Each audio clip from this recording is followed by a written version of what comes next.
Chosen one. Pause and listen carefully. Do not let this moment slip through as if it were just another passing word. Time feels different right now, doesn't it? The noise of the world seems to fade for a reason. This is not coincidence. This is the whisper of heaven interrupting your night because you have been marked. You were never born to blend in. You were designed to stand out, to carry something rare. Tonight, that truth shines brighter than ever, like a torch held high against the darkness. You have walked through seasons where silence was your only companion, long nights where you stared at the ceiling, asking why the answers never came, days where you gave your best and reaped little. But every hidden season was not wasted. It was forming endurance in you. Every tear was a seed in the soil of destiny. Tonight, the soil shakes, and the seed begins to break open. Picture yourself holding a clay jar. On the outside, it looks ordinary, even cracked, as if it could be discarded. But inside is a river of gold waiting to be poured out. That is your life. What others overlooked, heaven treasured. And tonight is the moment when the jar opens. I once listened to the story of another chosen one. For years they toiled in obscurity, faithful but unnoticed. They often wondered if heaven had forgotten them. Then one night, just like this, they felt a stirring deep inside, as if an invisible door appeared before them. They took one step of obedience, and within months, their entire life shifted. Debt erased, opportunities multiplied. Their voice began to carry weight. What happened to them is not random. It is a reflection of what is prepared for you. See yourself standing on a shoreline. Behind you are barren fields, long droughts, the wilderness of delay. But in front of you lies a wide ocean shimmering with light. The waves are not there to drown you, they are there to carry you into deeper waters. The tide rises with urgency, and heaven whispers the word you cannot ignore. Now, you have waited long enough. Delay is not denial. Every moment that felt like silence was actually alignment. Even now, angelic hands are moving resources toward you. The wealth you are stepping into is not just money, it is heaven's confirmation of your assignment. And only the rare, the 1%, receive it. That is why this moment feels so heavy. It belongs to you. It is written in the book of Job, Chapter 8, verse 7. Your beginnings will seem humble. So prosperous will your prosperous future be. These words are not history, they are prophecy. You may have crawled in the dust of humble beginnings, but now heaven calls you to rise into a future so abundant it silences every doubt. Right now, I invite you to mark your agreement with heaven. Comment the number 81 below as a prophetic act, a declaration that you are aligned with this transfer. And if this word resonates, you may like, share, or subscribe so that others who are marked may also awaken to their midnight calling. Your moment is here. Your future is opening. You are the chosen one. And heaven has declared, it is your night. Do you feel the trembling in your spirit right now? That is not anxiety. It is alignment. Heaven is tuning your heart like a harp, preparing it to release a sound the earth has never heard before. When the first note plays, doors will unlock and chains will fall. The atmosphere around you will have to adjust to the frequency of your calling. There is a reason the opposition has been so fierce against you. The enemy never wastes his energy on the ordinary. He only wages war against those who carry something extraordinary. You have felt targeted because you are chosen. You have felt misunderstood because your language has always been prophetic, even when you did not realize it. This is why your story matters. Your scars are not proof of failure. They are evidence that you survived what should have destroyed you. Every blow that tried to break you has now become a testimony that will feed nations. Your pain has been transformed into bread that others will eat and live. Can you sense it? The atmosphere of lack is breaking. The desert is beginning to bloom. Just as rivers appear suddenly in barren land, provision will flow into places you thought were permanently dry. Lift your head, chosen one. Tonight is not the end of your struggle, it is the beginning of your unveiling. The world is about to see what heaven has always known about you. You are marked for wealth. Chosen one. Not all are. There is a distinction heaven makes. A line drawn in the unseen, separating those who live by chance from those who live by covenant. That is why your path has felt unusual. Why doors that opened easily for others seemed locked against you. You were being preserved for a greater inheritance. Think about how rare diamonds are formed. They are hidden beneath the earth, pressed by unimaginable weight, shaped by pressure no ordinary stone could endure. Most rocks crumble, but diamonds, they emerge with a brilliance no darkness can overshadow. You have endured pressure for years, not because you were cursed, but because you were chosen. The weight was shaping the wealth. The Spirit declares through the prophet Amos, chapter 9, verse 13, "The days are coming, declares the Lord, when the reaper overtakes the plowman, the planter by the one treading grapes." This is acceleration. This is heaven saying your harvest will no longer wait for time, it will run to you. Even before you finish sowing. There was once a woman who carried this mark. She worked quietly in a small city, never seeking recognition. People dismissed her as average. Yet within her was a faith that refused to die. She would pray over empty cupboards, declaring that provision was already on the way. For years, nothing seemed to change. But then, unexpectedly, opportunities started flooding in contracts she did not apply for, investments she never pursued, favor from strangers who became allies. In a single year, her life transformed. What took others decades, she saw in months. Why? Because she was marked. The timing of heaven collided with her obedience. The same is unfolding for you. You have been preserved, not overlooked. When others ran ahead, you were held back. When others celebrated quickly, you were left waiting. That waiting was not punishment, it was protection. Heaven refused to let you receive lesser treasures when greater ones were reserved. If you had been handed wealth too soon, it would have slipped through your fingers. But now, your hands are strong enough to hold what others cannot. Picture yourself standing in a treasury hall. The walls gleam with gold.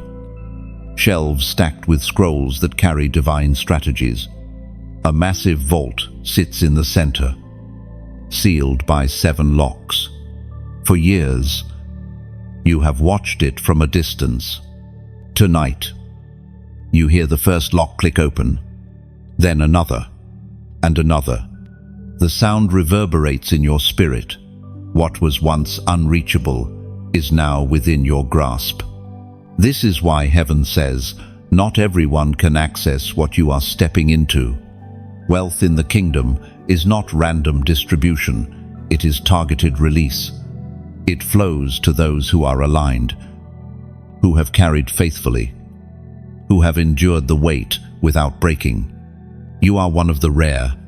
You are among the 1% who were born to carry not just money, but mantle. Think of Joseph in Egypt. Sold, betrayed, imprisoned. Yet when the appointed time came, he was lifted overnight into authority and entrusted with the wealth of a nation. His trials did not disqualify him. They prepared him. In the same way, your trials have prepared you. Every setback has been a rehearsal for stewardship. Do you notice how, even in your lowest moments, something in you refused to give up? That resilience was not natural, it was divine. It was proof of the seal upon your life. Many stood beside you in the beginning, but only you endured to this point. That endurance is the evidence that you are marked. Wealth is not just currency, it is a tool for destiny. It is the fuel for your assignment, the provision for your purpose.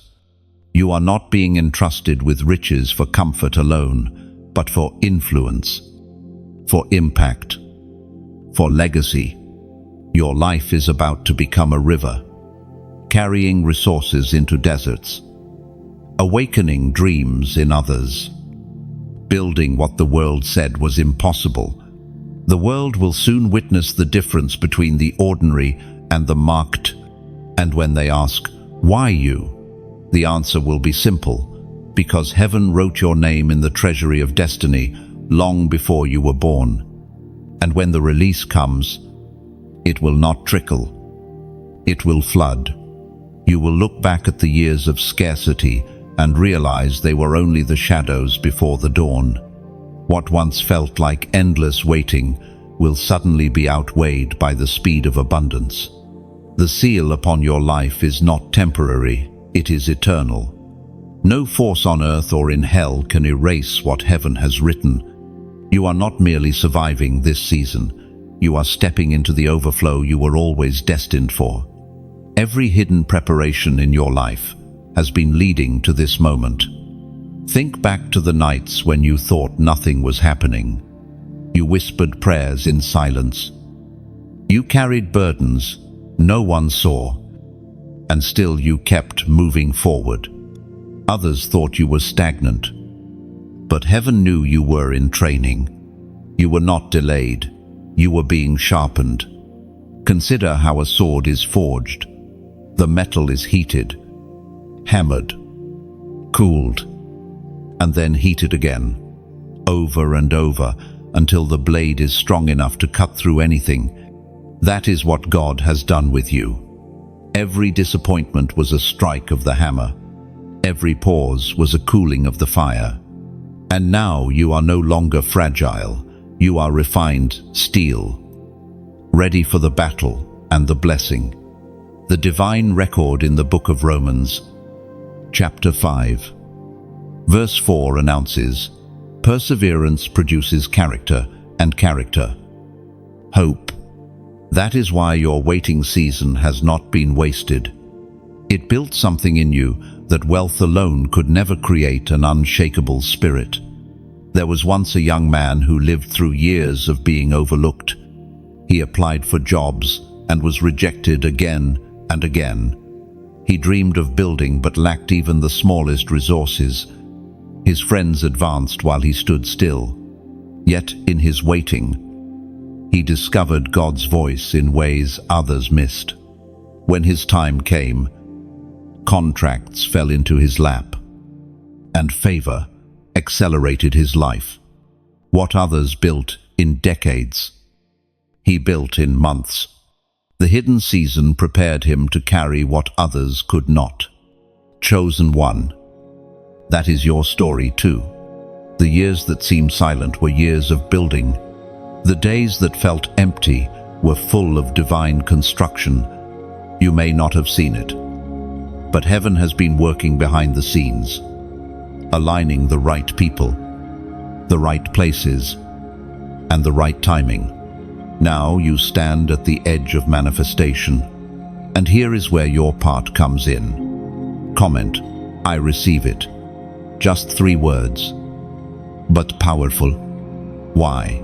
Because when you write it, you are doing more than typing. You are declaring agreement with heaven's timing. You are telling your spirit, your circumstances, and even the forces of resistance, I am ready to walk in what belongs to me. It may seem small, but the kingdom often works through small acts of faith. A mustard seed, a touch of a garment, a few words spoken in faith. These become the doorway to miracles. Your comment is a prophetic act. It is you saying, "Yes, Lord, this word is mine." None. Do not underestimate the power of your agreement. Destiny is not passive. It responds to your faith. As you align your words tonight, the unseen doors begin to swing wide. What was withheld is released. What was delayed is accelerated. What was hidden is revealed. You are no longer the one waiting. You are the one stepping forward, and heaven is already moving to meet you. When you declare, "I receive it," you are not just acknowledging the possibility, you are embracing the certainty. Faith is not passive agreement, it is active participation. To receive means to open your hands and make room for what is coming. A closed hand cannot hold a gift, but an open one can. Your comment is the sign of hands opening. This act may seem simple, but simplicity is often the container of power. Think of the prophet Elisha asking Naaman to wash in the Jordan 7 times. It sounded too small, too ordinary. But obedience in something small unlocked healing in something big. Your act of agreement tonight carries the same mystery. Small in the natural, mighty in the spiritual. The hidden seasons of your life have been heaven's classroom. You learned endurance when nothing changed. You discovered prayer when answers were delayed. You learned to hope when hope itself seemed foolish. All of this has forged a heart capable of holding greater things without being broken by them. The wealth, the influence, the opportunities, they are now safe in your hands because you have been tested. Imagine a tree planted deep in the soil. For years, it sends its roots downward before it ever grows upward. The waiting years are invisible, but they are essential. Without deep roots, the tree would fall in the storm. Your hidden years were root years, and that is why the storm could not destroy you. Now, when you declare your readiness, you are not speaking as one uncertain, you are speaking as one proven. The storms did not uproot you, and now the fruit is about to appear. So let your words carry weight tonight. Let "I receive it" echo not only on your screen, but in the chambers of heaven. Agreement is the final key that turns preparation into manifestation. There are moments in life when the unseen becomes more real than the visible.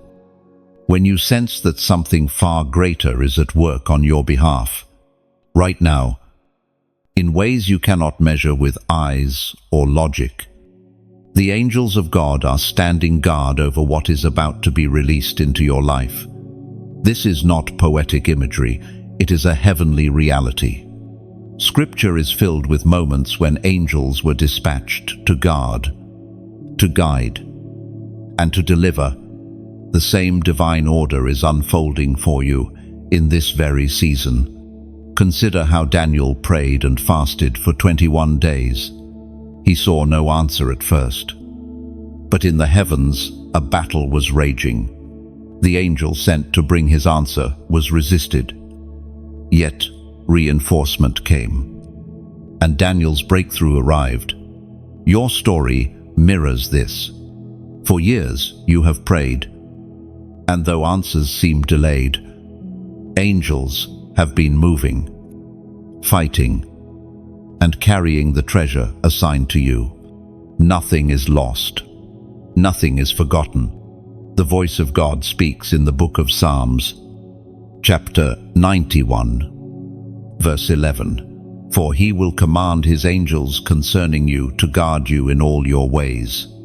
These are not empty words. They are the eternal promise that your journey is not unprotected. You are surrounded by strength you cannot see. Picture yourself standing before a massive vault in heaven. The doors are thick, sealed with radiant locks. On each side, angels stand like flames of fire, their eyes piercing the dark. Their assignment is singular: to protect what belongs to you until the appointed time. No thief, no force, no deception of the enemy can penetrate their watch. You may have felt vulnerable, but in truth, you have never been left alone. There was a man who once shared with me a vision he had during prayer. He saw himself sitting at a table, and across from him was an enemy plotting to steal his provision. As the enemy reached out his hand, two angelic figures appeared and struck down the attempt. The man woke in tears, realizing that though he had felt helpless in the natural, in the spirit, he had never been without protection. His provision was safe because heaven guarded it. This is the reality of your life.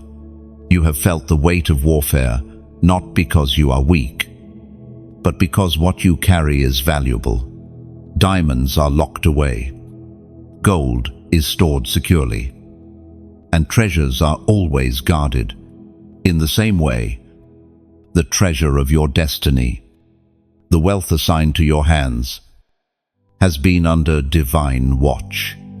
Think of Jacob as he laid his head on the stone and dreamed of a ladder stretching to heaven. Angels ascended and descended, carrying assignments, guarding promises, moving with precision. That vision was not just for him, it was a revelation of how heaven functions. Even now, the ladder is set above your life, and angels are in motion, moving between your prayers and your promises, ensuring that nothing is lost in the transfer. You may have wondered why certain doors stayed shut, why opportunities slipped away just when they seemed close. Often it was not rejection, but protection. Heaven was preserving you from alliances that would drain you, from paths that would derail you, from hands that would mishandle what was meant for you. What seemed like delay was often an angel standing in the way, blocking you from harm. Imagine walking into a field at night. All you see is darkness, but suddenly torches appear around you. One, then another, then dozens, until you realize you are encircled by light. That is your life in this hour. You have been walking in the dark, unaware of the encirclement. But the truth is this: you are surrounded. The enemy has seen the angels even when you did not. That is why he could not succeed. That is why you are still standing. Chosen one. The vault is ready. The guardians are in place. And the command has already been issued. The unseen has been protecting the seen. And soon, what was locked away will be carried into your hands, delivered not by chance, but by the watchful care of heaven's army. Your assignment is not to fear, but to trust. Trust that every delay was purposeful. Trust that every closed door was an act of protection. Trust that even when you felt abandoned, the reality was that angels never left your side. The night is almost over. The treasure is guarded. The release is near. And when the release comes, you will see clearly every delay was protection. Every battle was proof. And every unseen hand was guiding you into your destined abundance. Every treasure worth carrying requires a test before it is trusted. You have felt this truth in your own journey. The delays, the trials, the betrayals, they were not meant to destroy you. They were designed to reveal your heart. Heaven always tests the vessel before pouring the oil. You were refined in secret, because what is about to be placed in your hands is weighty. Think of gold when it is found in the earth. It does not shine in its raw form. It is mixed with dust and stone, hidden and unimpressive. Only when it is placed into fire does the true brilliance appear. That is why your season of testing felt so intense. The fire was not punishment, it was preparation. The timeless voice resounds in the book of James, chapter 1, verse 12. Blessed is the one who perseveres under trial, because, having stood the test, that person will receive the crown of life that the Lord has promised to those who love him. This verse is not only about trials of faith, it is also about readiness for responsibility. You are being entrusted with a crown, with a calling, with resources that must be carried with integrity. There was a man who once endured years of loss. He lost his business. His relationships fractured. His health faltered. Yet he never allowed bitterness to take root. When restoration came, he handled it with such grace that others marveled. They realized the season of fire had prepared him for stewardship. Without the testing, he would not have had the character to sustain the blessing in your own life. The test is proving something similar. Heaven has seen your faith, your endurance, your refusal to give up.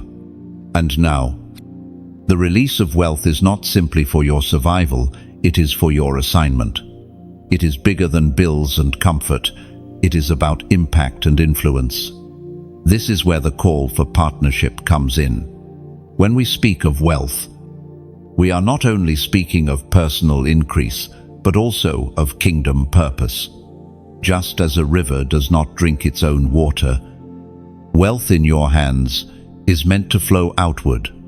It is meant to bring life where there is dryness, to heal where there is brokenness, to build where there is nothing. Think of a candle. One flame, when shared, can light hundreds of other candles without ever losing its own fire. That is the heart behind giving.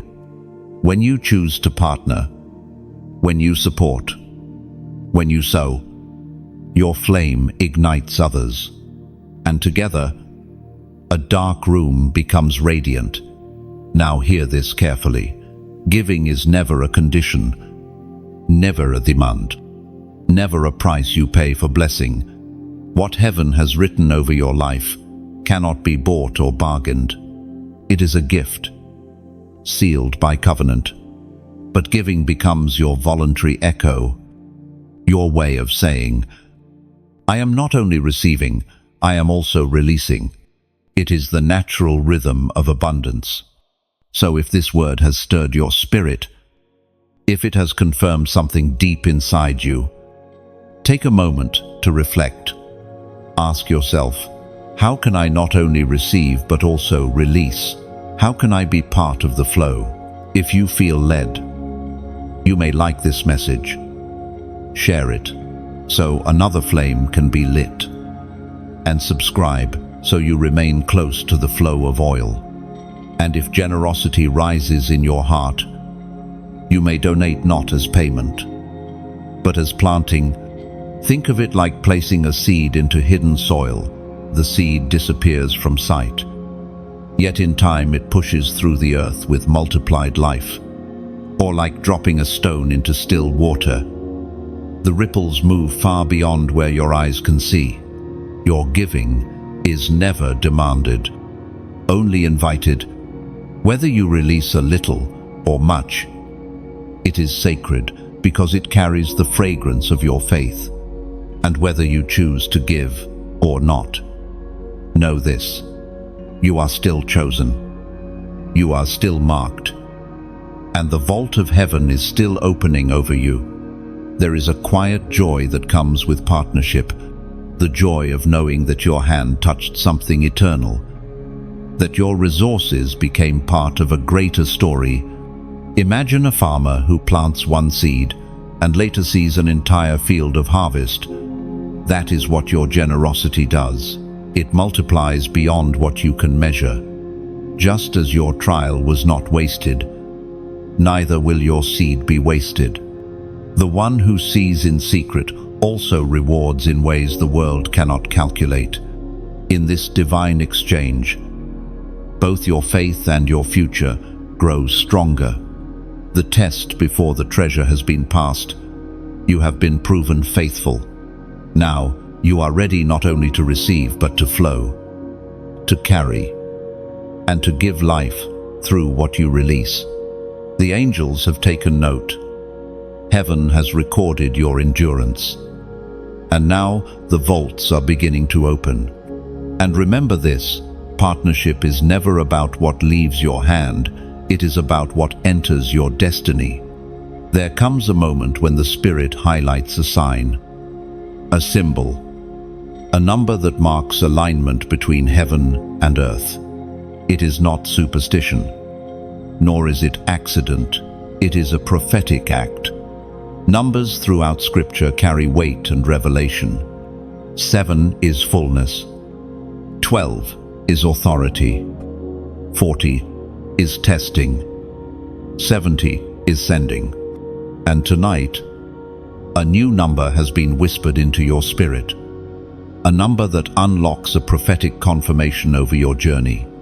You have been walking through a season of breaking, every chain of poverty, every generational pattern of lack, every invisible wall that blocked you has been cracking under the weight of divine intervention. You may not see the dust falling yet, but the wall is weakening, and soon it will collapse.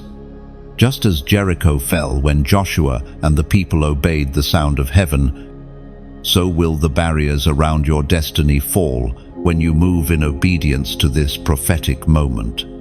The ancient words preserved in the book of Deuteronomy, chapter 8, verse 18 announce, "But remember the Lord your God, for it is He who gives you the ability to produce wealth, and so confirms His covenant." This is not a vague promise, it is a covenantal guarantee. Wealth is not a coincidence in your life, it is proof that God is faithful to His word. Think of a prisoner who has carried chains for years. When the guard finally unlocks the door, the prisoner does not stay seated in the corner. They rise. They walk. They step into freedom because the time of captivity is over. That is the same with you. Poverty was never your eternal sentence. It was a temporary trial. And now the locks are breaking. There was a woman who once carried the weight of endless financial struggle. She prayed. She fasted. And yet the bills piled higher. She felt abandoned. But one night she heard a simple whisper, "Break agreement with lack." She spoke it aloud, not even fully understanding. But from that week forward, opportunities came. New contracts, favor in unexpected places. And within a year she was debt-free. Her testimony is a picture of what you are stepping into now. Chosen one. The covenant of poverty no longer has authority over you. Your life is not defined by what you lack, but by what you carry. You are a river. And rivers do not ask permission to flow. They carve through rock. They change landscapes. They bring life wherever they pass. That is what you are about to do in this new season. And this is where heaven asks for your agreement in action. Tonight, comment the number 444, 3 4's symbol of stability, foundation, and heavenly order. It is the picture of God establishing something permanent in your life. not temporary relief, but lasting abundance. When you type 444, you are not typing random digits, you are prophesying over your own life. My foundation is being rebuilt. Heaven is establishing me. Why does this matter? Because every prophetic act releases a spiritual echo. When Israel marched around Jericho, it looked foolish, but it was obedience that shattered walls. When Naaman dipped in the Jordan 7 times, it looked too simple, but it unlocked healing. When you comment 444, you are echoing heaven's decree. Your house will not fall, your foundation will not shake, and your abundance will not vanish. Think of a builder laying stones for a house. Each stone carries weight, but when the foundation is set, the house can weather storms. That is the kind of wealth heaven is preparing for you, not fleeting, not fragile, but generational. It will bless not only you, but your children, and your children's children. Do not underestimate the significance of obedience in this moment. The world may scroll by, but you have been marked. The very act of aligning with the prophetic number is proof of your readiness. It is you stepping forward into the covenant that says, I am not bound to lack. I am bound to the Lord. So, let your heart be at peace. The walls are crumbling. The covenant of poverty is broken. The angels have guarded the transfer, and now the signal is being given. Comment 444, not because you are pressured, but because you are declaring your house, your life. Your destiny is being established on a foundation that cannot be shaken. The vault is opening. The flow is near. And heaven has decreed you are no longer chained. You are chosen to carry abundance. There are unseen chains that have tried to wrap around your life. Invisible agreements formed in shadows that attempted to block your provision. These are not physical, but spiritual. Poverty is not only a circumstance, it can also be a covenant, an ancient script written by voices that were never meant to have authority over you. Generations before you may have spoken words of limitation, may have lived under cycles of debt, may have surrendered to the idea that survival was the only option. But tonight, you are the one who breaks the cycle. The witness of Scripture in the book of Isaiah, chapter 10, verse 27 tells us, "The yoke will be broken because of the anointing." A yoke is not something light. It is heavy wood placed upon oxen to control their direction. In the same way, poverty has tried to steer your steps, deciding how far you can go, what you can reach for, what you dare to dream. But the anointing, the supernatural oil of God, breaks that yoke into pieces so it can never be placed back on you again. Consider a man chained in a dark cell. The chains are heavy, rusted, biting into his wrists. He believes escape is impossible. But one night, a great noise shakes the prison, and the chains fall off by themselves. He steps out, not because of his own strength, but because a greater power intervened. That image is your life. What bound you before no longer has permission to remain. There was a family line where everyone struggled financially. Grandparents lived in lack. Parents barely survived. And children grew up expecting the same. But one daughter refused to accept that script. She began to pray, to fast, to solve, and to speak differently over her life. Within years, she became the first in her family to own land, to build a business, to prosper beyond survival. Her victory was not only personal, it rewrote the story for generations after her. That is the power of breaking a covenant of lack. Chosen one. This is what is happening to you now. The invisible yokes are snapping. You will no longer say, "This is just how my family has always been." You will say, "The story changed with me. Where there was debt, there will be abundance. Where there was lack, there will be overflow. Where there was limitation, there will be expansion." Think of the eagle in the sky. For years, it may sit in the nest, limited by its surroundings, grounded, though it was born to fly. But when the time comes, it spreads its wings, and the wind lifts it into the heavens. The eagle never goes back to the nest as its cage. In the same way, you will not return to the limitations of old agreements.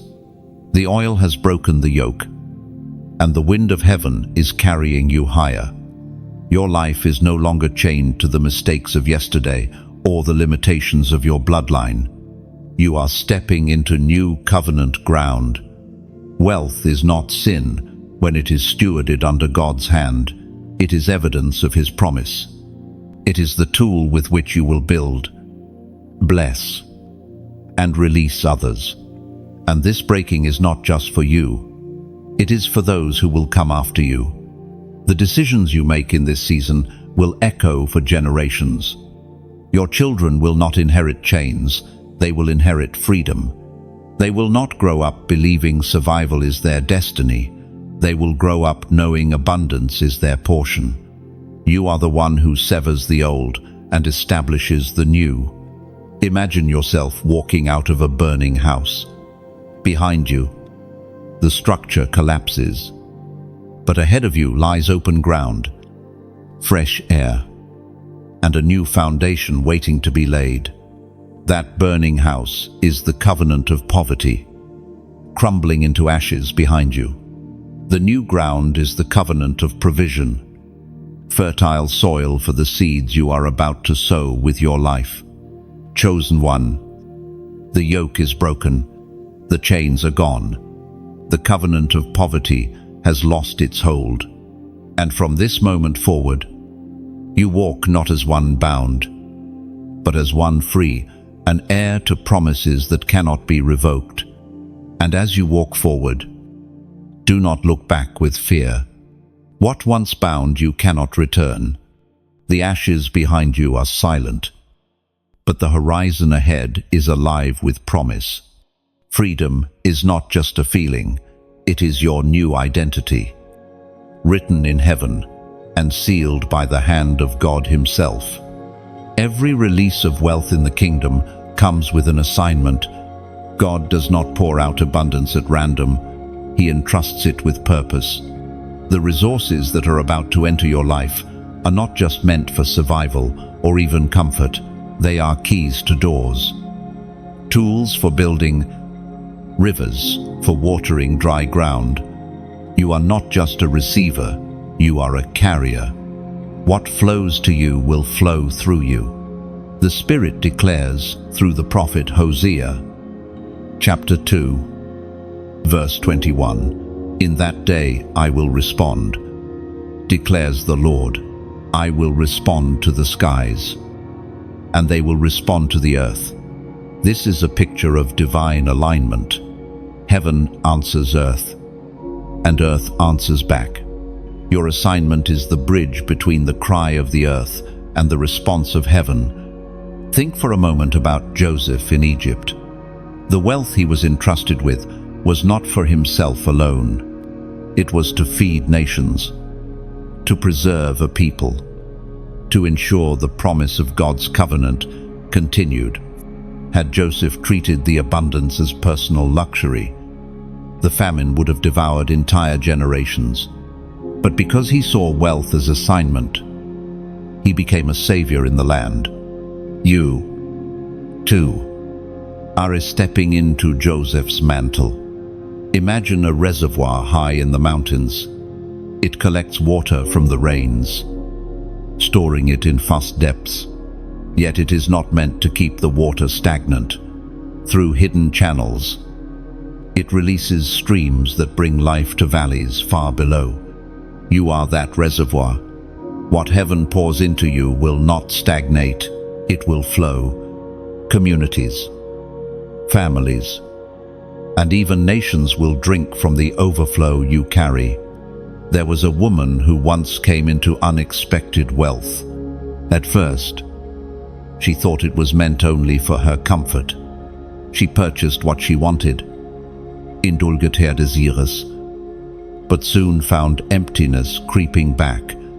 Then one day, she chose to use part of her wealth to build a school for children in her community. The joy that filled her heart was greater than any purchase she had ever made. She realized then that wealth without assignment becomes vanity, but wealth with purpose becomes legacy. Chosen one. Your assignment is already written. The resources are simply the tools to fulfill it. You are not called to hoard, you are called to release. You are not called to shrink, you are called to expand. The rivers of heaven will not dry up when you give, because the source is endless. You will always have enough, not because of your own power, but because you are aligned with divine supply. This is why your perspective must shift. Instead of asking, "What can I gain?" you begin to ask, "What can I build? Whom can I lift? Where can I plant?" This is the mindset of a kingdom carrier. Abundance in your hands becomes answered prayer for someone else. Consider the image of a torchbearer. In a world filled with darkness, one flame carried with courage can set 1,000 others alight. That is the assignment of your wealth. It is not the flame itself, it is the spreading of fire, the illumination of hidden places, the warmth for those who have shivered in the cold for too long. Your assignment will take many forms. For some, it will be to create businesses that honor God and provide for others.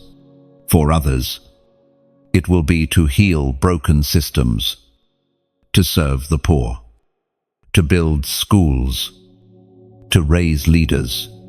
Each assignment is unique, but all are divine. The wealth is simply heaven's way of saying, "Now you have the tools to do what you were always meant to do. Now, and let this truth settle in your spirit. Your assignment is not a burden, it is a privilege. To be chosen as a vessel of provision is to be trusted with heaven's heart. God gives not only to meet your needs, but to reveal His care through your hands. You will become a living testimony that abundance and compassion can walk together. So lift your eyes. See beyond the numbers, beyond the bank accounts, beyond the possessions. See the faces of those who will drink from your overflow, the lives that will be transformed by your obedience, the generations that will rise because you chose to walk in assignment.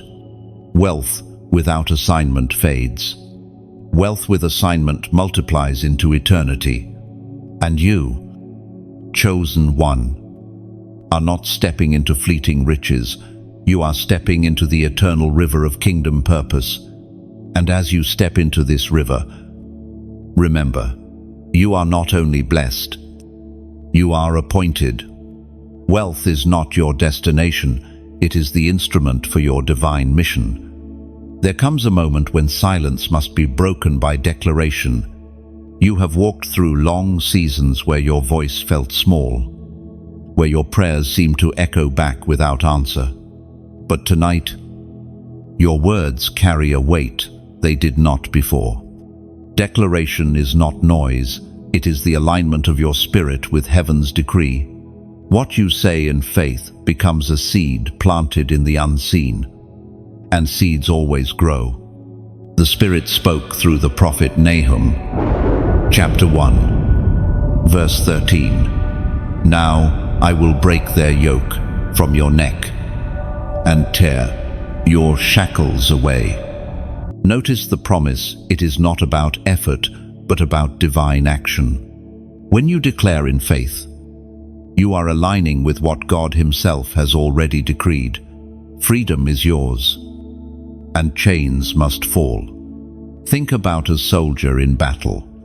He does not simply hold his weapon, he must raise it, aim it, and release it. Your words are like that weapon. They must be spoken to carry power. Silent belief is precious, but spoken faith is the weapon that cuts through resistance. There was once a young woman who lived in constant fear of lack. She believed in God's promise, but she never spoke it aloud. Her prayers were timid, her confessions hesitant. Then one day, in desperation, she shouted a simple phrase, "I will not lack." From that moment forward, everything shifted. She carried herself differently, and opportunities began to find her.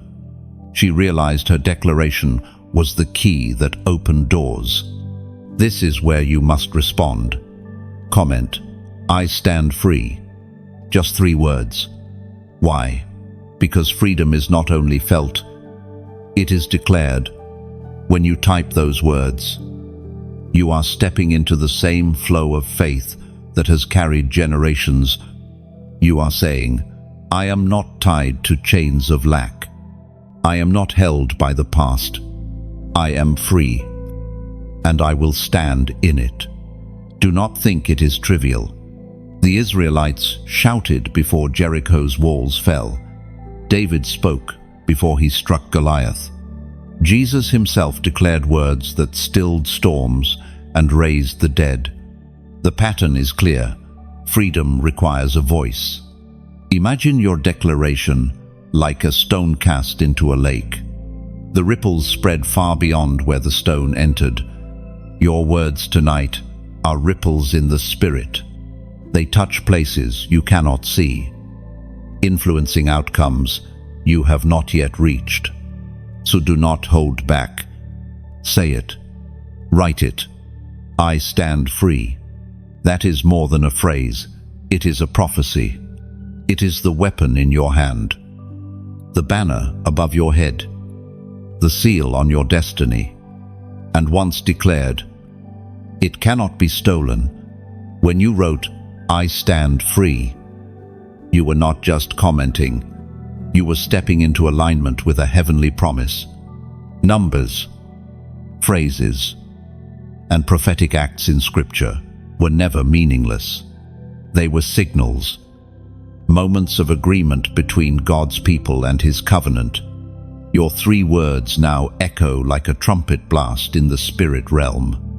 Why 3 words? Because the number 3 has always symbolized divine completion and stability.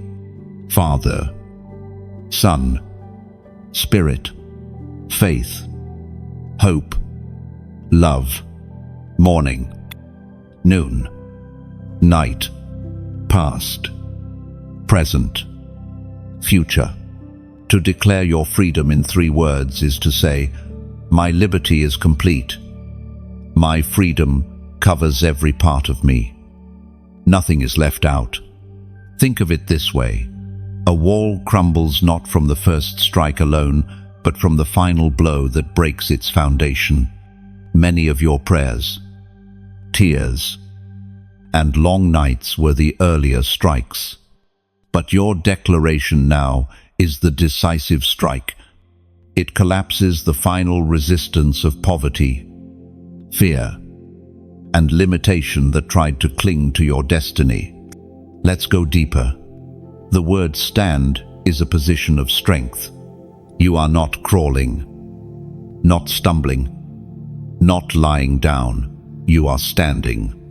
That means stability, readiness, and strength.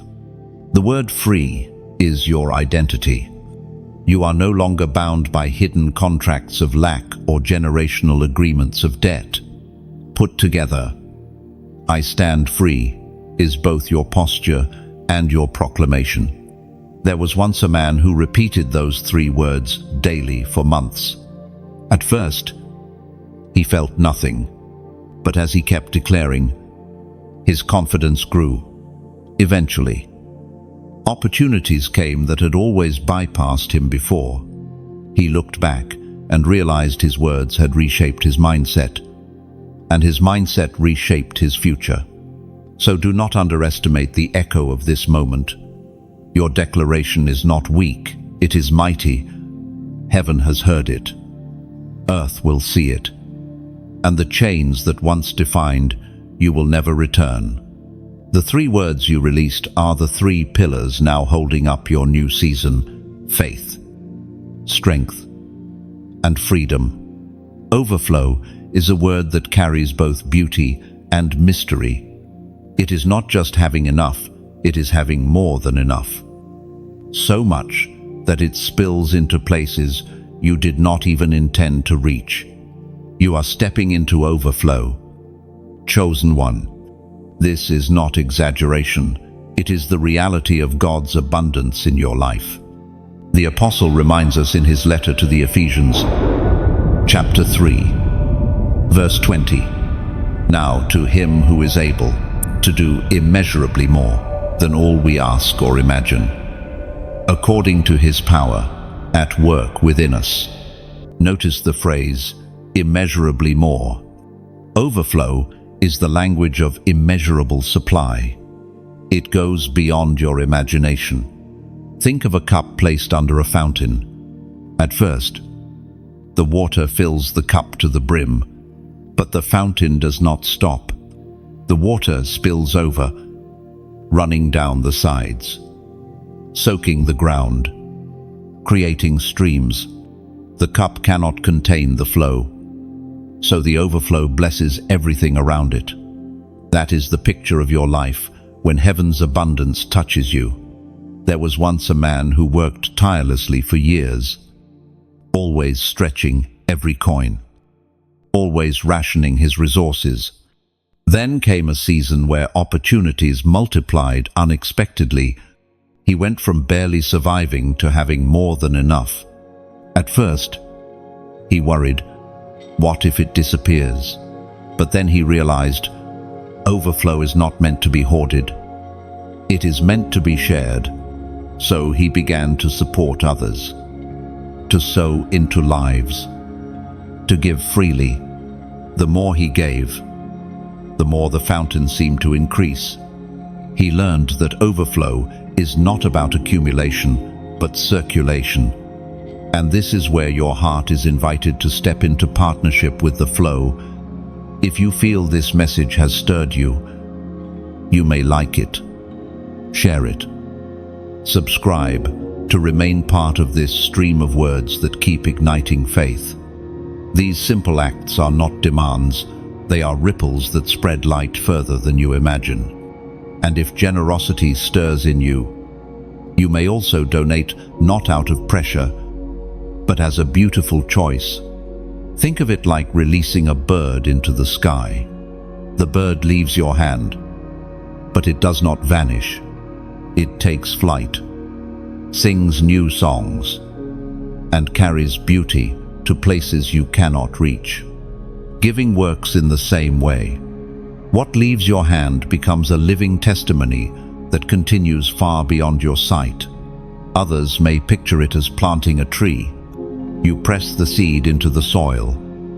It disappears beneath the dirt. And for a time, you see nothing. But roots form, branches grow, and one day, shade and fruit bless not only you, but generations after you.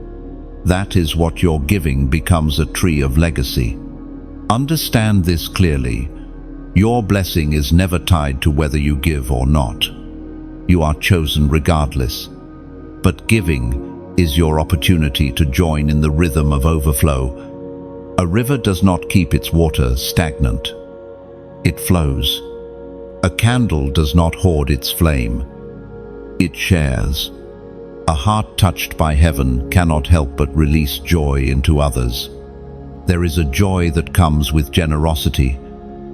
not the joy of obligation, but the joy of participation. Imagine being part of building a bridge that countless people will cross long after you are gone. Your contribution may be one plank, but without it, the bridge would not be whole. That is what generosity feels like. It is knowing your part makes the greater story possible. So if this word has awakened something inside you, let your heart respond in freedom. You may choose to donate. You may choose to support always as a voluntary act of love, never as a requirement. For every seed sown in faith, heaven multiplies not just resources, but peace, favor, and unexpected doors. Overflow is not selfish. It is designed to move, to touch, to transform.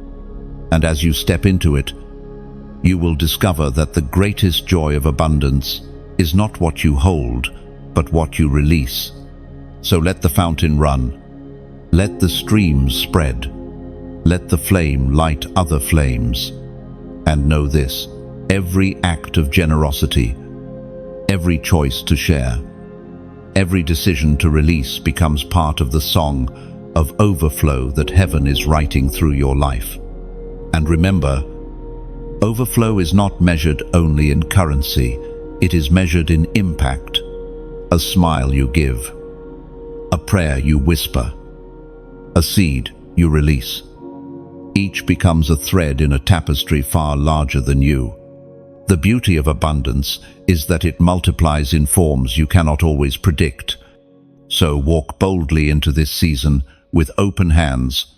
What leaves you does not leave your destiny, it circles back. Pressed down, shaken together, and running over. This is the rhythm of heaven, a cycle of giving and receiving that keeps your cup forever overflowing. When overflow arrives, it does more than fill your life.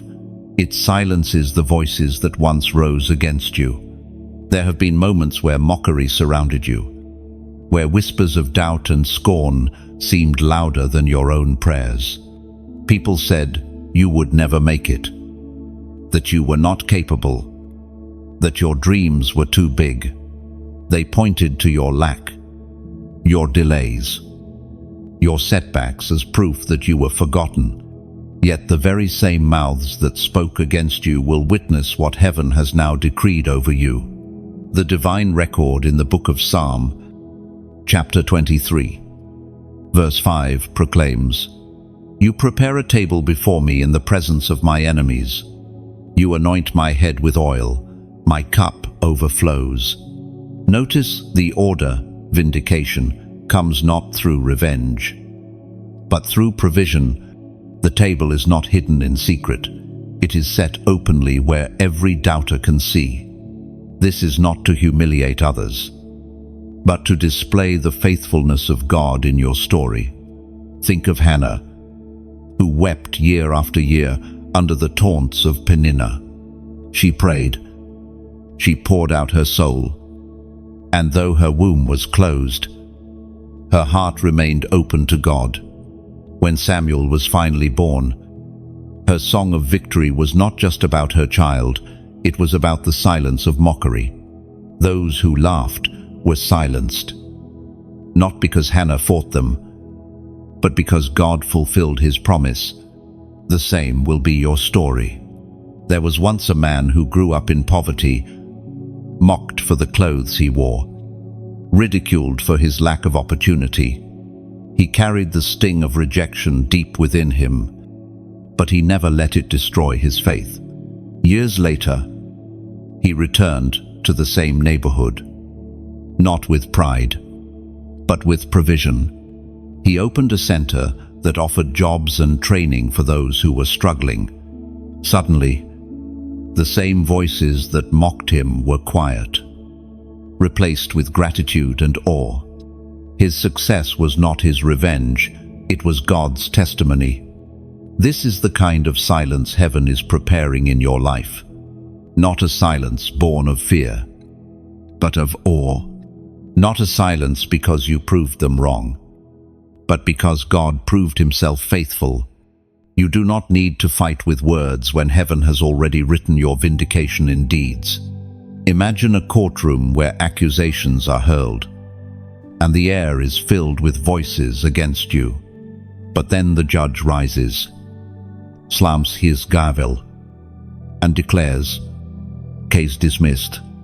The voices cease, the accusers scatter, and you walk out free. That is what God is doing in your story. Every accusation, every mocking voice, every lie is being silenced by the declaration of your freedom and provision. Chosen one, your enemies were never your real opponents. They were only echoes of a deeper resistance, shadows of the true adversary that tried to stop you. And just as the Red Sea swallowed Pharaoh's army while Israel walked free, so will the resistance crumble before your steps. Not because you lifted your hand in revenge, but because heaven lifted its hand in defense. Think of David holding Goliath's sword after the giant fell. The people who once doubted his courage, even his family who dismissed him as insignificant, could no longer deny the evidence. In that moment, David did not need to argue or defend himself. The victory spoke louder than words. That is the silence God is preparing for you. Even creation itself echoes this pattern. When a storm rages, the wind howls, the waves roar. Yet when the storm breaks and calm returns, the silence is almost shocking. It is not empty, it is full, saturated with peace. In the same way, the silence of your enemies will not feel empty. It will feel like the heavy, sacred quiet that follows a storm, when the air is pure and the horizon clear. And you will not stand in bitterness. You will stand in peace. You will not carry resentment. You will carry testimony. For the oil upon your head and the cup overflowing in your hand will speak more loudly than any defense you could ever make. So lift your eyes. Do not fix them on those who mocked or doubted. Fix them on the one who prepares the table, who anoints, who causes overflow. Because when God silences your enemies, the only sound left will be the sound of his faithfulness resounding through your life. And when that moment comes, you will not even need to speak. The evidence of God's hand on your life will shine brighter than any argument. Silence will testify louder than words, and your story will become undeniable, proof of his covenant fulfilled. There are moments in destiny when a prophetic sign becomes more than just a number. It becomes a seal, a mark of agreement between heaven and earth. Tonight, such a moment rests upon you. This is not coincidence. This is alignment. Just as the stars are set in the heavens to mark seasons, so numbers appear in your path to confirm times of divine visitation, as revealed in the book of Genesis, chapter 15, verse 5. Look up at the sky and count the stars, if indeed you can count them. Then he said to him, "So shall your offspring be." God used a number Abraham could not even measure to seal his promise. Numbers are not empty. They are divine language. You have walked through years that felt uncounted, where your efforts seemed invisible, but heaven has kept record. Every tear, every prayer, every act of faith was counted. And now, a number has been whispered to confirm your breakthrough. Tonight, that number is 333. Why 333? Because 3 is the number of divine completeness and perfect unity. Father, Son, and Spirit, faith, hope, and love, past, present, and future, all covered by God's hand. When the number is repeated 3 times, it is heaven's way of emphasizing, underlining, and sealing this truth. 333 means you are being established in wholeness, protected on every side, and empowered in every dimension of your life. Comment 333. Not because typing digits has magical power, but because it is your declaration that you are stepping into divine fullness. When you write it, you are agreeing with heaven's decree. I am covered, I am complete, and I walk in the unity of God's plan. Lo, think of Israel marching around Jericho. Each step looked ordinary, yet every circuit carried divine power. On the 7th day, with a shout, the walls collapsed. In the same way, when you declare 333, you are stepping into prophetic alignment. It is an act of faith, small in the natural, but mighty in the spirit. There was once a woman who constantly felt scattered. Her life was full of fragments, broken relationships, unstable finances, uncertain direction. But in prayer, she was led to the number 3. She realized it symbolized restoration of unity. She began to declare it over her life. Within months, pieces started to come together. Relationships healed. Provision arrived. Clarity returned. She discovered that God was gathering every fragmented part of her life into wholeness. 3 is also the number of resurrection. On the 3rd day, the stone rolled away. Death lost its grip, and life triumphed. When you declare 333, you are not just speaking of fullness, you are declaring that every dead area of your life is rising again. Dreams you buried, hope you lost, opportunities you thought were gone. Resurrection power is being released into them now. Imagine a braided cord made of 3 strands. Each strand alone could be broken, but braided together, it becomes unshakable. That is your life, under the banner of 333. God's presence, God's promise, and God's provision are weaving together, creating a cord that cannot be snapped by the pressures of this world. Chosen one, you are not stepping into fragments, you are stepping into fullness. You are not scattered, you are gathered. You are not walking alone, you are bound in unity with heaven. That is the prophetic weight of 333. So let your heart respond. Write the number, speak it, see it as your prophetic seal tonight. Just as Abraham looked at the countless stars and believed, so you look at 333 and believe in divine completeness, resurrection life, and unshakable unity. Comment 333 as your act of faith. Let it be your banner, your declaration, your agreement with what heaven has already released. And remember, wholeness is your inheritance. Resurrection is your portion. And unity with God is your unshakable foundation. When you see 333, understand it as a divine echo. Once might be a reminder, twice might be a sign, but 3 times is heaven stamping it as undeniable. It is God saying, "This is established and cannot be reversed." The repetition also carries assurance. Just as Peter denied Jesus 3 times and was later restored with 3 affirmations of love, 333 speaks of restoration, multiplied.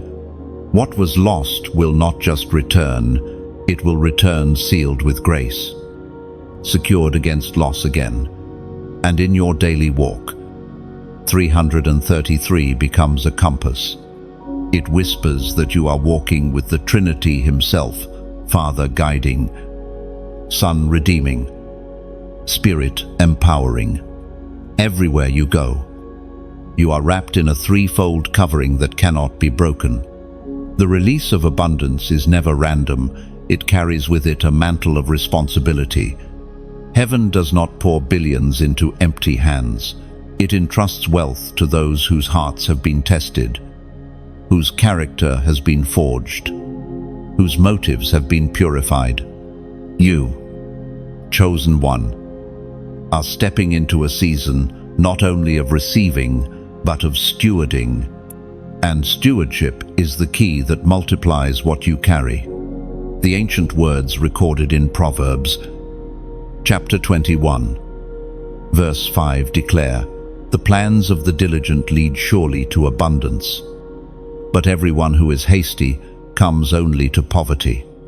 This is wisdom for the steward. Wealth does not multiply by chance.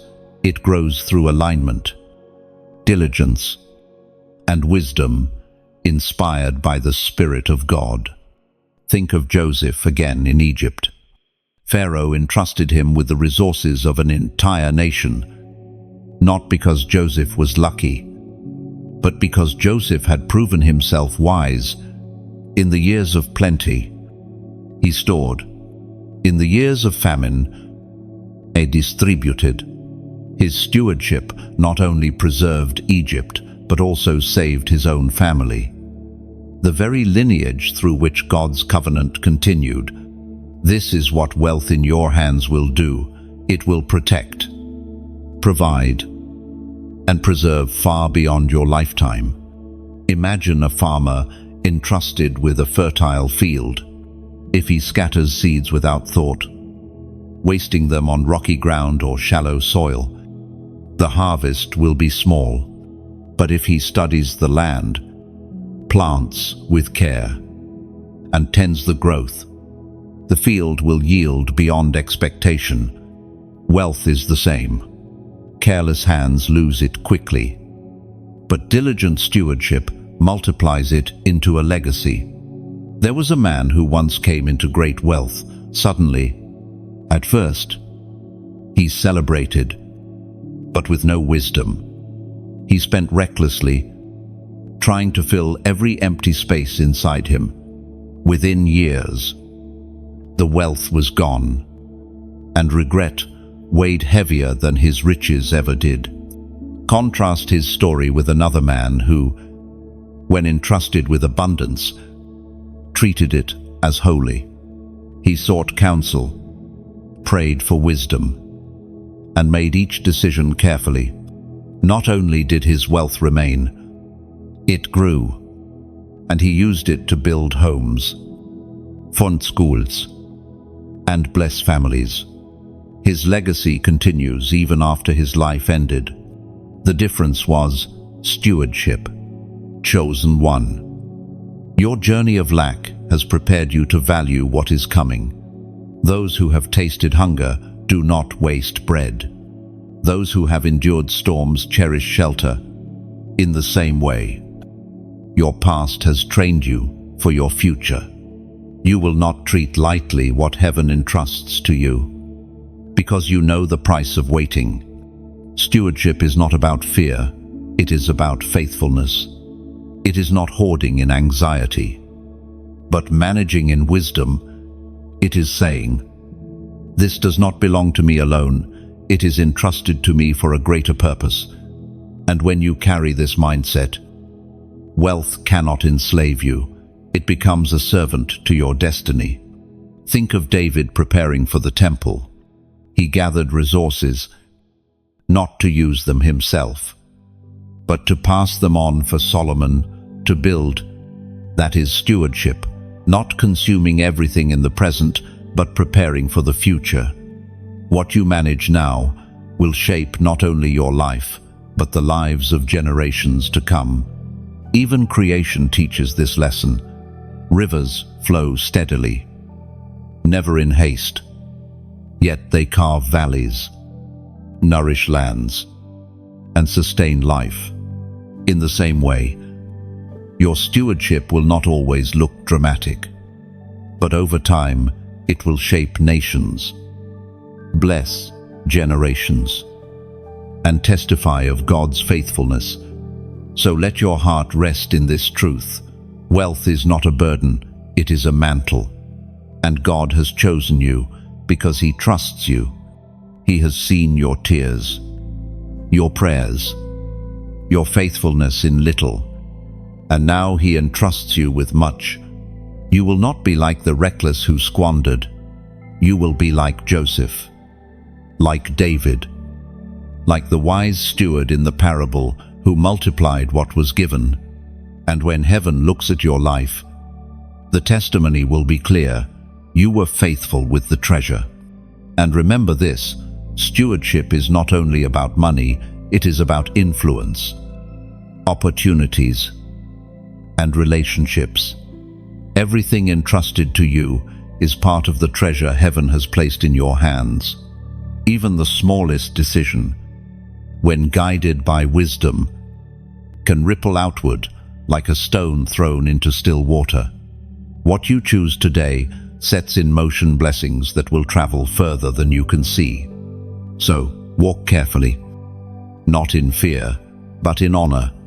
Handle wealth as you would, a crown placed upon your head, not for pride, but for responsibility.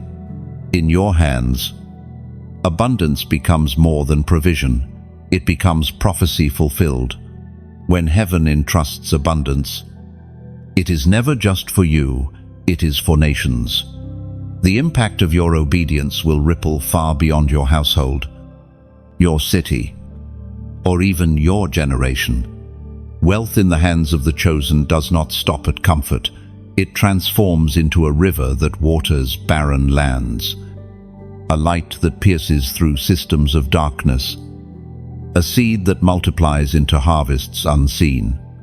The ancient words preserved in Isaiah, chapter 60, verse 3 declare, "Nations will come to your light, and kings to the brightness of your dawn." This is the pattern of heaven. When the chosen rise, others are drawn.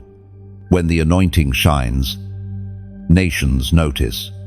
And when wealth is stewarded for kingdom purpose, it becomes a beacon that cannot be ignored. Think of Esther. She was not placed in the palace for her own luxury, but for the deliverance of her people. Her position became her assignment, and her obedience saved a nation. In the same way, the wealth being released into your life is not for luxury alone, it is for deliverance, restoration, and transformation. You are positioned for impact. There was once a man who began a small project in his community. He thought it would remain local, a minor effort to help those around him. But heaven breathed on it. His faithfulness with little opened doors to much. Within years, his project influenced entire regions, and his story became known across nations. What began as one act of obedience became a movement that touched thousands. That is the power of global impact, birthed through obedience. Imagine a lighthouse on a stormy coast. Ships lost in the dark find their way because of its steady beam. The lighthouse does not move toward the ships. It simply shines, and its light travels far. You are that lighthouse. The resources flowing into your life will shine as testimony, guiding others who wander in shadows. Global impact is not always dramatic. Sometimes it begins in quiet, unseen places. A gift to a single family that restores hope. A business built with integrity that models righteousness in a corrupt market. A school that opens doors for children who had no chance. These ripples expand until they become waves that touch nations. Chosen one. Your assignment is larger than you imagine. Do not measure it by your current position. Heaven does not give resources only for survival.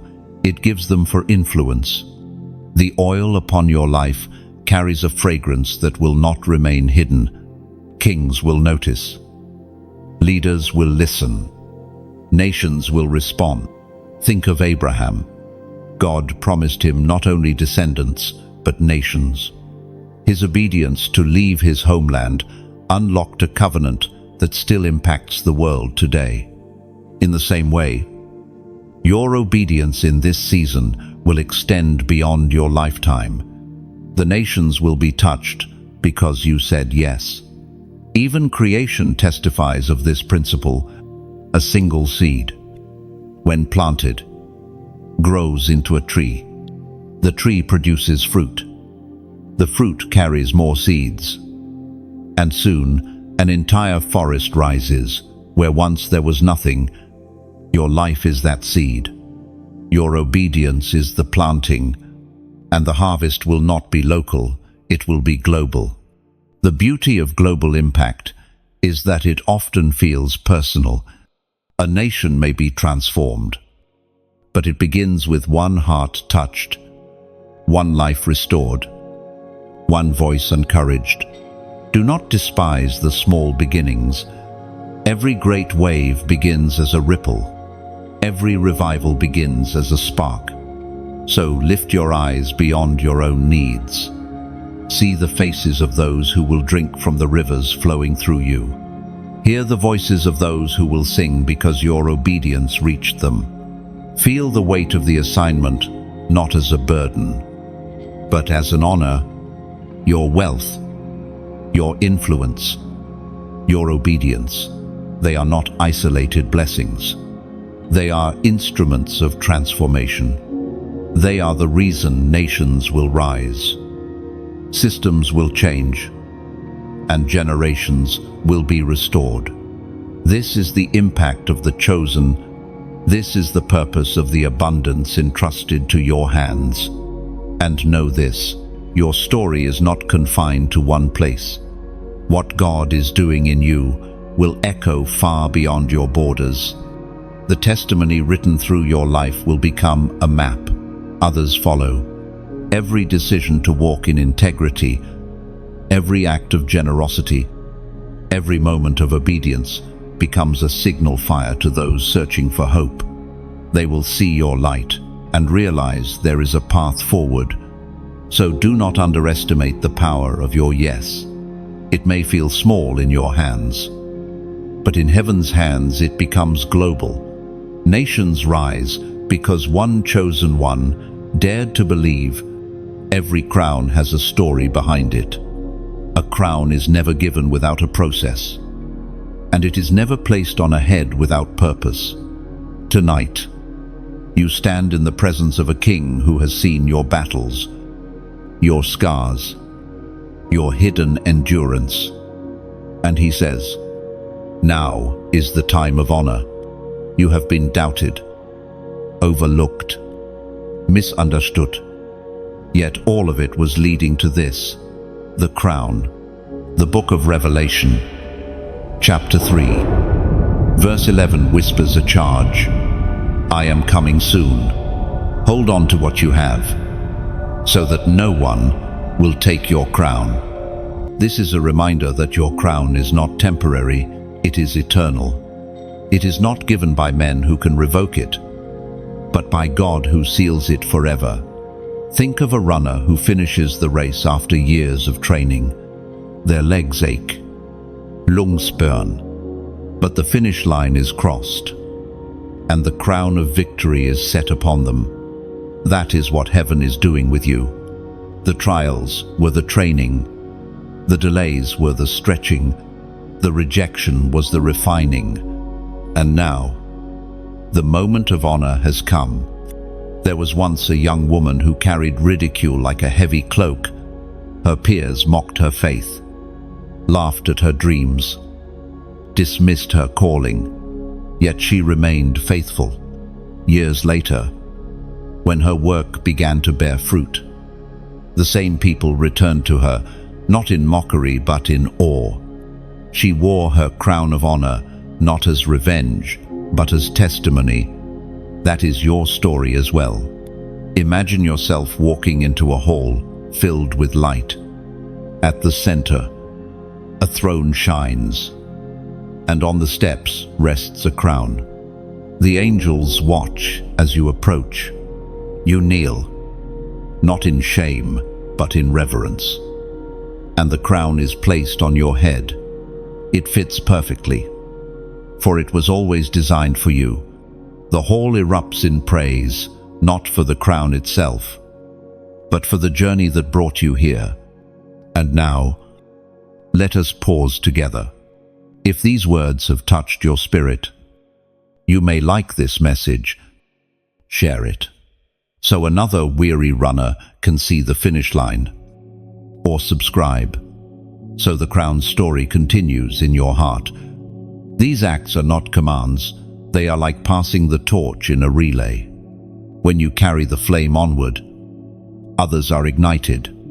If generosity rises in you, you may donate not as duty, but as offering. Think of it like placing a jewel into the crown of testimony. Each gift becomes a stone that glimmers, not only on your own head, but on the lives touched through your sacrifice. No one is forced to place a jewel, but when you choose to, the crown becomes more radiant. Picture it this way: a fountain flowing in a courtyard. You can drink from it freely. It asks nothing of you, but some choose to add their own cup of water to it, making the fountain rise higher, its sound sweeter, its reach wider. That is what your giving does. It does not purchase the crown, it adorns it, beautifies it, magnifies the story of God's faithfulness. And if your spirit agrees, you may leave a simple comment below. It is like engraving your name on the crown of honor you now carry. It is not obligation, but a mark of identity, a visible reminder that you are part of this story of victory. And understand this truth: whether you like, share, subscribe, comment, donate, or do none of these, the crown is still yours. It cannot be bought or lost through these acts. They are simply opportunities to let your honor spill into others' lives. They are ways to turn your personal testimony into a collective song. Think of a choir. One voice sings, and it is beautiful. But when many voices join, the sound becomes majestic. Your participation is like adding your note to the chorus. Alone, you carry your crown, but together we carry the song of many crowns, rising like incense before heaven. So if your heart feels stirred, respond in the way that feels true. Maybe with a comment that whispers your agreement. Maybe with a share that carries this message further than you can travel. Maybe with a donation that plants a jewel in another's crown. Whatever you choose, let it come from joy. Because honor is never about what is taken, it is always about what is given. Your crown shines brightest, not only when it rests on your head, but when it reflects into others' lives. And tonight, heaven's eyes are on you. The crown is real. The hall is filled with light. And the one who sees all has declared, your season of honor has begun. When crowns are given, when abundance is released, and when honor surrounds you, there is always a question that lingers in the spirit. Who will you become? Wealth has the power to change people, sometimes into what they were never meant to be. But for those who are chosen, identity remains anchored. The overflow does not redefine you, it reveals you. The timeless voice in the letter to the Hebrews, chapter 13, verse 5 declares, "Keep your lives free from the love of money. Be content with what you have, for God has said, 'Never will I leave you.'" This verse is not a warning against wealth itself. It is a reminder to guard your heart. Wealth in itself is not evil. It is the love of it, the obsession with it, that distorts identity. Chosen one. You were never selected because of what you could gain. You were chosen because of who you already are. Your worth was written before your first breath. The wealth now entering your life is not meant to create your identity. It is meant to magnify it. A mirror reflects what already exists. In the same way, abundance reflects the truth that has been inside you all along. There was a man who once rose to success quickly. For a time, he remembered his roots. But soon, wealth became his master instead of his servant. His generosity shrank. His heart hardened. And the very abundance that was meant to bless him became a prison. In contrast, there was another who received abundance and remained humble. His character did not shift because it was grounded in faith. He continued to serve, to give, to love. Over time, his legacy grew, not just his wealth. The difference was identity. Imagine a mighty oak tree. Storms may bend it. Lightning may strike near it. Yet its roots anchor it deep in the earth.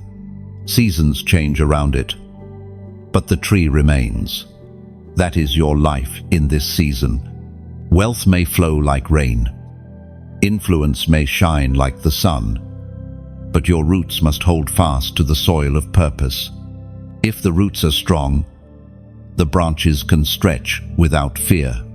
Your identity is not fragile, it is forged. The waiting years, the testing fires, the silent nights were not accidents. They formed a strength in you that overflow cannot shake. Others may lose themselves when abundance arrives, but you will not, because you have already been trained to carry without collapsing. Think of Daniel in Babylon, surrounded by wealth, luxury, and power. He remained unshaken in his devotion. He did not bow to idols. He did not compromise his values. Instead, he became a voice of wisdom to kings. His identity was unshakable, and because of that, he carried influence without being consumed by it. That is the mantle upon you, chosen one. The abundance will test your heart, but it will not overthrow it. You have already learned that provision comes from God, not from possessions. You have already tasted the joy of intimacy with Him in lack. That intimacy will not vanish in plenty. In fact, it will deepen, because you will realize that He was always the source, not the resource. Picture yourself standing in front of a mirror. In your hand, you hold a crown and treasure overflowing. The mirror does not change who you are, it only reveals it more clearly. That is what this next season will do. It will reveal your humility, your strength, your endurance, your calling. It will not distort you. It will display you. So walk with confidence, not in arrogance. Walk with steadiness, not in fear. Wealth is no longer a threat to your identity because your foundation is built on the eternal. You are unshakable, not because of what you carry, but because of who carries you. And when the world looks at you, they will see not someone consumed by riches, but someone crowned with purpose, not someone intoxicated by influence, but someone anchored in identity. Your abundance will not make you forget, you will remember. Your overflow will not erase your roots, it will water them. Because you, chosen one, are not defined by wealth. You define it. You are not shaped by crowns.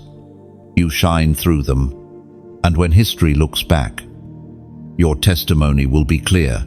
You were unshakable. You were steadfast. And you never forgot who you are.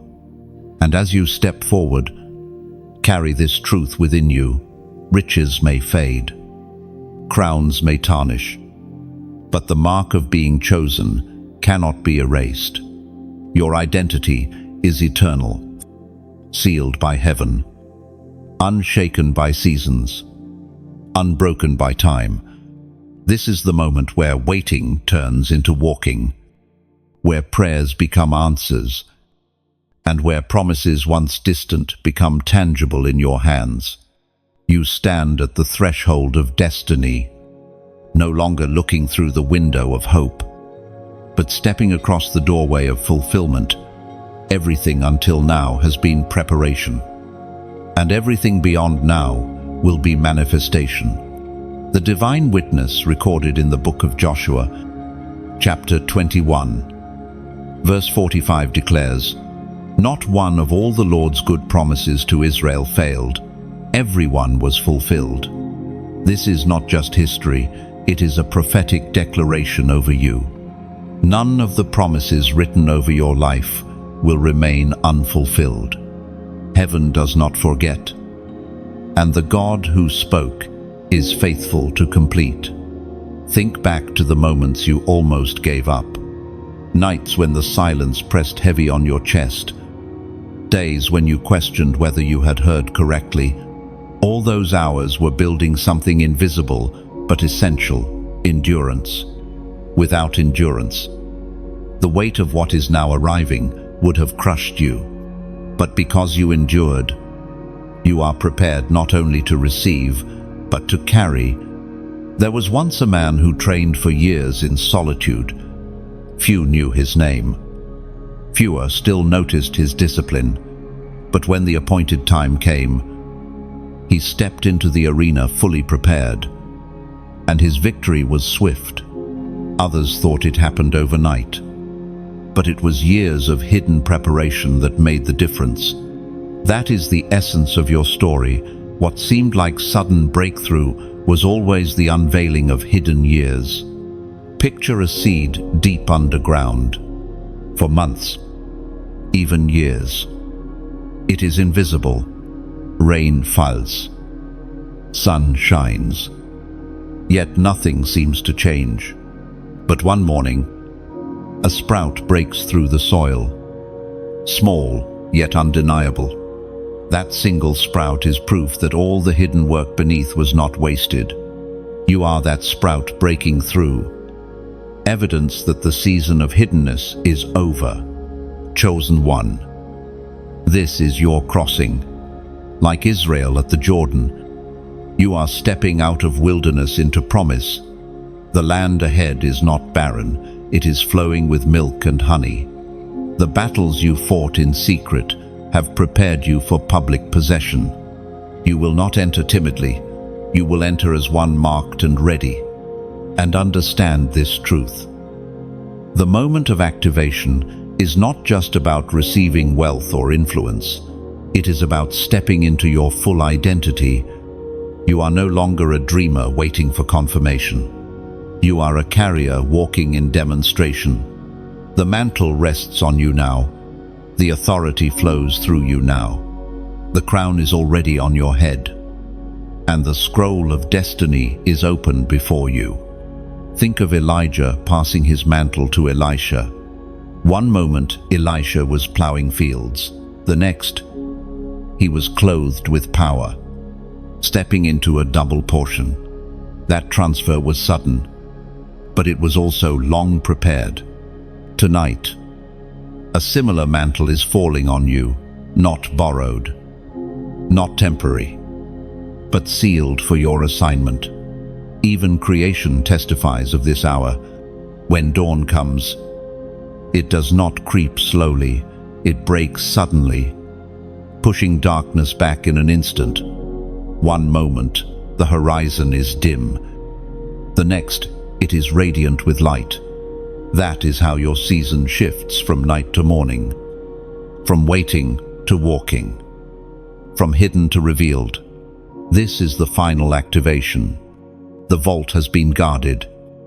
The chains have been broken. The foundation has been laid. The crown has been placed. Now, The door opens wide. You cross it, not trembling, but confident, because every step has been prepared by the one who called you. Lift your head. Chosen one. The long night is over. The dawn has come. You are stepping into the fulfillment of promises, the reality of abundance, and the unveiling of identity. Heaven has declared it. Earth will witness it, and history will record it. This was the moment everything shifted. And as you step into this moment, let the past fall away like old garments. You will not carry the scent of wilderness into the land of promise. The dust of delay is shaken from your feet. Every promise you once whispered in tears will now be answered in clarity. Every closed door that once frustrated you was only redirecting you to this open gate. The waiting season was never wasted. It was weaving strength into your spirit. Now the heavens sing over you. Angels, mark your path. The Spirit within you confirms it. You are not entering by chance, but by covenant. The testimony of your life will shine like a city on a hill, undeniable and unshakable. And now, chosen one, the script reaches its final note, but your story is only beginning. You have walked through the valley. You have carried the weight. You have waited through the silence. And you have heard the whisper of destiny calling you by name. Tonight is not an ending, it is a threshold.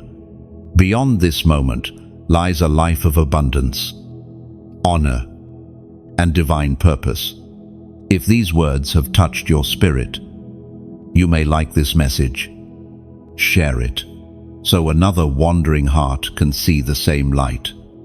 Or subscribe, so the stream of encouragement never leaves your path. Think of it like passing a torch. What warms you now can ignite another soul. And if your spirit desires, you may leave a comment below. It is more than digital ink. It is like inscribing your agreement onto the scroll of testimony. A way of saying, I was here when the promise was spoken, and I agree with it. If generosity stirs within you, you may also donate not as obligation but as offering. See it as placing a single stone into a cathedral that will stand for generations. Or see it as pouring a drop of oil into a lamp. Alone, it may seem small, but together the drops keep the flame burning for generations. Your stone may look small in your hand, but without it, the structure would never be whole. Each gift is sacred. Each act of release becomes a note in the eternal song of overflow. And remember this, whether you choose to like, share, subscribe, comment, or give, you are still chosen, still crowned, still marked. These are simply invitations to turn your personal testimony into a collective story, a chance to let your flame add to a greater fire. Carry this truth with you. The vaults of heaven are open. The crown rests upon you, and the season of your unveiling has begun. Walk boldly, for your destiny awaits.